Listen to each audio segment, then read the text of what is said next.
कल जो घटना घटी, इसी सदन के एक माननीय सांसद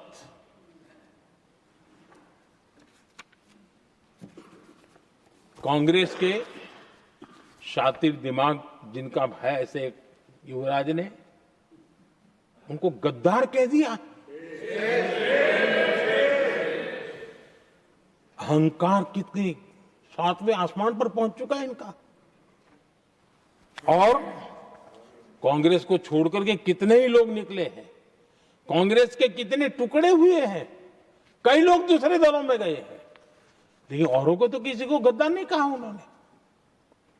लेकिन कल सांसद को गद्दार इसलिए कहा क्योंकि वो सिख थे। ये सिखों का अपमान था, ये गुरुओं का अपमान था। और कांग्रेस के अंदर जो कूट कूट करके सिखों के प्रति नफरत भरी पड़ी है ना, उसका वो अभिव्यक्ति थी। और इसी सदन के माननीय सांसद है वो, और उनको जरा भी दर्द नहीं, वरना आज खड़े होकर के कह सकते थे कि कल जो हुआ इसी सांसद की गरिमा के अनुरूप नहीं था, हमें खेद है, एक शब्द तो बोल लेते। लेकिन सिखों के प्रति उनके मन में जो नफरत भरी पड़ी है, और इसी के कारण उन्होंने कल, और जिसका परिवार देश के लिए शहादत देने वाला परिवार के वो सदस्य है, उन्हें अपने राजनीतिक विचारों में परिवर्तन किया, इसलिए गद्दार हो गए। और ये गद्दार शब्द छोटा नहीं है। मेरे देशवासी को कोई गद्दार कहे, ये कैसे देश सहन करेगा? और वो भी एक सिख है इसलिए गद्दार कहना बहुत दुर्भाग्य की बात है।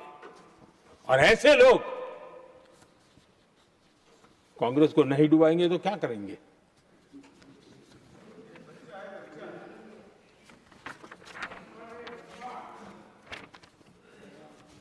आदरणीय सभापति जी, एक तरफ ये दृश्य है और दूसरी तरफ हमारे सदानंद जी मास्टर का दृश्य है।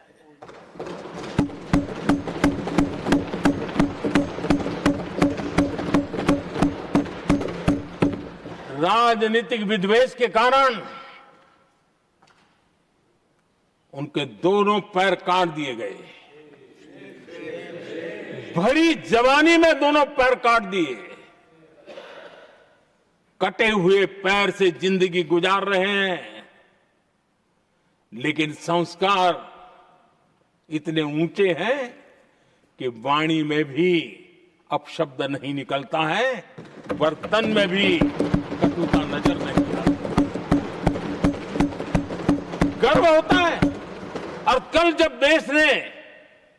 जब उनका पहला भाषण हो रहा था सदन में, और उन्होंने जब अपने बेंच पर आपसे इजाजत लेकर के अपने कटे हुए पैर के लिए वो जिस नीम का उपयोग करते हैं, आर्टिफिशियल नीम का, उन्होंने जब रखा, वो दृश्य देश के लिए पीड़ादायक था कि इस देश में ऐसा ही बंधारण की बातें करने वाले इंडिया अलायंस के लोग, और ये इंडिया अलायंस पूरा जिम्मेवार है इसके लिए, वैचारिक असहमति के कारण एक नौजवान के, और वो भी एक टीचर, शिक्षक के प्रति गर्व से, आदर से देखा जाता है, उसके पैर काट दे। लेकिन उनको कोई खेद नहीं है, उनको कोई दर्द नहीं है। लेकिन मैं मास्टर सदानंद जी को हृदय से अभिनंदन करता हूं कि उन्होंने जिस प्रकार से इतनी भयानक हमले के बाद भी देश की सेवा का अपना व्रत जारी रखा, और आज देश की नीति निर्धारण में अंदर अपना योगदान दे रहे हैं। ये गर्व की बात है। और ऐसे लोगों के सहारे हम राजनीति में जीते हैं, काम करते हैं, देश के लिए जीने मरने की प्रेरणा मिलती है। ये संस्कार हमें पाए हैं ऐसे लक्षावधि कार्यकर्ताओं के तब से पाए हुए हैं। आदरणीय सभापति जी,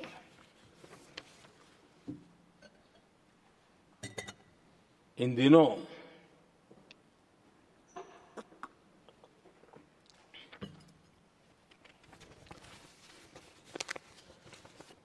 और वैसे कांग्रेस के हमारे साथियों का मुझ पर जरा विशेष प्रेम है, वो स्पेशल प्रेम है। और जब मैं जिम्मेवारी जो मिली है उसके तहत, और जिम्मेवारी न मिलती तो भी देश के लिए जीना तुमने सीखा है। हम विकसित भारत की जमीन मजबूत कर रहे हैं, उसको एक ताकत दे रहे हैं।